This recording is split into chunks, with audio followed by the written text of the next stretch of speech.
사람이 공중의 새와 바다의 고기와 땅에 움직이는 모든 생물을 다스리고 있느냐라는 질문이 있습니다. 창세기 1장 26절, 27절, 28절 말씀이에요. 여기서 보면은 하나님이 사람을 만들죠. 사람을 만들고 그들에게 복을 주며 이르시되 우리가 사람을 만들고 그로 바다의 고기와 공중의 새와 육축과 온 땅과 땅에 있는 모든 것을 다스리게 하자라고 합니다. 그러면 하나님이 사람을 만든 목적이죠. 하나님이 사람을 창조한 목적입니다. 목적. 바다의 고기와 하늘의 새 그리고 육축과 온 땅과 땅에 있는 모든 것을 다스리게 하자. 근데 28절을 보면 땅에 움직이는 모든 생물, 땅의 생물 이렇게 하나님이 다스리게 하자. 그러니까 다스리게 한다는 거예요. 다스린다. 이것을 다스리게 한다는 겁니다. 근데 사람들이 어떤 사람들이 그래요? 우리는 지금 하늘 새와 바다와 땅의 짐을 다스리고 있다. 지금 우리가 다스리지 못하고 있어요. 근데 다스리고 있다라고 주장해요. 그럼 뭐가 다스리고 있냐? 지금 인간이 온 동물 위에 최상위 포식자다 이거예요.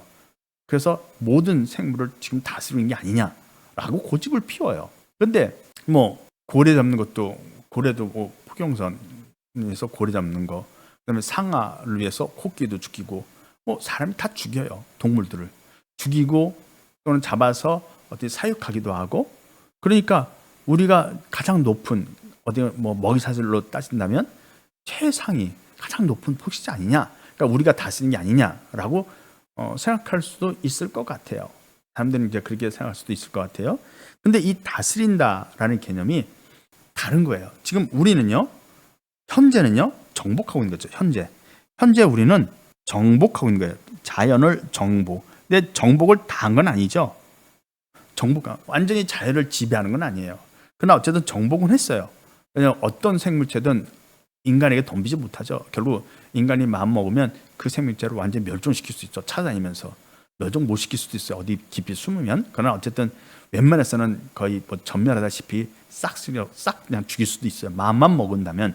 이거는 힘으로 누르는 거죠. 동물들을. 그러니까 이건 정복이에요. 그러나 미래의 어느 시점에 가면 다스리는 시기가 와요. 그럼 다스림과 정복이 뭐가 차이가 있느냐? 지금 우리는 정복한 거예요. 그냥 동물들을. 그래서 가축 같은 경우도 우리가 기르잖아요. 그죠? 식용으로 기르기도 해요. 가축. 그리고 가축 외에는 뭐가 있어요? 그냥 사냥을 하죠. 그죠? 사냥을 하죠. 동물을 사냥을 많이 하죠. 어떤 목적으로? 그 정도예요. 그러니까 이거는 정복은 하되 다스린 건 아니에요. 다스린단 말은 죽이지 않고, 우린 정복, 사냥은 죽이는 거잖아요. 가축도 기르는 거고. 다스린다는 말은 첫 번째, 죽이지 않는다. 또 두 번째, 억압하지 않는다. 이게 다스리는 거예요. 세 번째는요, 동물들이 순종한다. 도망가지 않고 다가온다는 거죠. 네 번째, 두려워하지 않는다. 이런 일들이 있어야 다스리는 거예요. 순종하는 게 다스리는 거잖아요. 그러니까 다시 말하면 동물들을 사람이 죽이지 않아요. 그리고 사람들이 동물을 뭐 어디 무슨 뭐 말 같은 경우도 이렇게 코를 뚫어가지고 뭐 코인가요? 아니죠. 코는 아니죠. 그죠? 소는 코를 뚫죠. 말은 또 이렇게 입에다 뭐 해가지고 뭐지? 하여튼 뭐 잡기 위해서 뭐 만들잖아요. 쭉 그런 거. 그래서 동물들을 억압을 해요.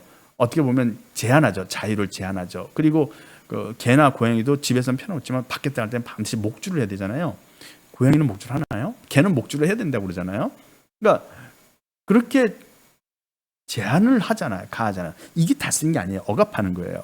결국엔 자유롭게 풀어줘야 돼요. 그리고 그 동물들이 사람을 두려워하지 않아야 돼요. 두려워하지 않고 사람에게 다가오죠. 그래서 사람이 말한 대로 동물을 순종하는 거예요. 그게 다스리는 거예요. 다시 말하면 동물끼리 막 싸운다. 근데 사람이 가서 싸우지 마! 이렇게 얘기해요. 말귀는 못 알아들 수 있지만 동물이 눈치를 보고 순종하는 거예요. 사람에게. 그리고 안 싸우고 그냥 푸드득 날아가는 거예요. 예를 들어서 독수리하고 여기 무슨 노루하고 싸운다. 서로 막 그냥 물고 뜯고 싸워요. 근데 사람이 가서 하지 마! 그래서 그 말 듣고 독수리 날아가 버리고 어떤 사슴도 그냥 네! 하고 자기 일로 가버려요. 이런 거. 순종하는 게 다스리는 거예요. 근데 그런 일이 없죠. 근데 그런 일들이 어디 나올까요? 나와요, 이거. 성경에 나옵니다. 성경에. 이사야서 65장 25절 이리와 어린 양이 함께 먹을 것이며 왜냐? 이리가 양을 잡아먹지 않는 세계. 지금이 아닌 거죠. 어린 양이 이리를 무서워하지 않는다. 두려워하지 않아요. 죽지 않으니까. 죽이지 않으니까. 두려워하지 않아요. 그리고 사자가 소처럼 짚을 먹어요. 왜요? 사자는 더 이상 소나 이런 초식동물을 먹지 않아요. 죽이지 않는 거예요. 그러니까 사자는 소와 함께 있어도 소가 두려워하지 않고 사자도 소를 먹지 않아요. 초식이 된 거죠. 전부 다. 육식이 사라진 세계. 그러니까 지금이 아닌 거죠. 천국인 거죠. 그리고 뱀은 흙으로 식물. 이것도 똑같은 거예요. 흙 자체를 먹는다는 뜻이 아니라 이 표현이 이런 것이지 실제로는 이제 식물을 먹는다는 의미겠죠. 흙으로 식물을 삼을 것이니 나의 성산에 헤엄도 없겠고 상함도 없으리라. 여호와의 말씀이니라. 이거 하고 또 그런 길이 나오죠. 사자가 어린 아이의 손에 이끌리며 이런 표현이 있죠. 그죠? 다스린다. 바다의 고기와 하늘의 새와 땅의 모든 생물을 다스린다라는 표현은 우선 죽음이 없는 세계, 죽음이 사라진 세계, 그리고 사람이 동물들을 가축처럼 기르지 않는 거예요. 동물들도 더 이상 억압되지 않아요. 자유롭게 살아요. 자연 속에서. 그러면서 순종하죠.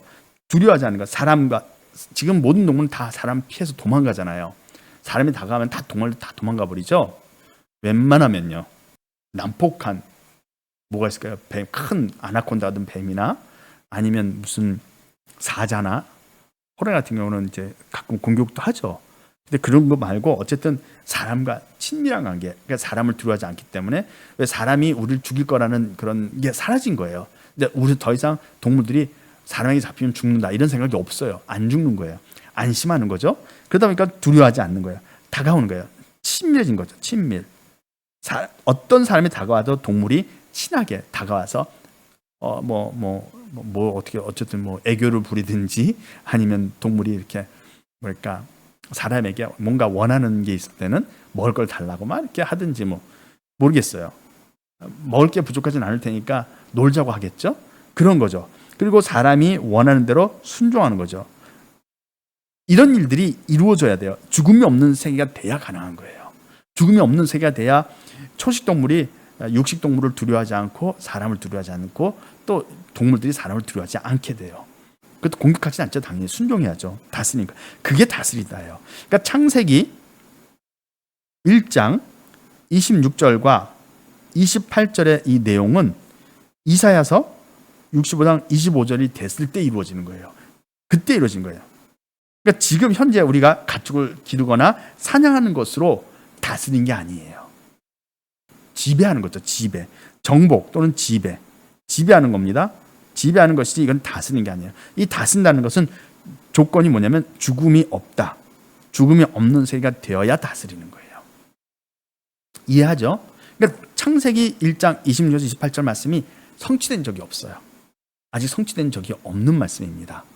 다들 이해하셨습니까? 그러니까 아직 성취된 적이 없는 말씀이에요. 미래에 이루어질 말씀이죠. 창세기 1장의 말씀은 제가 계속 말씀드린 것처럼 계획이에요. 계획. 하나님의 계획. 그래서 이루어지지 않았어요.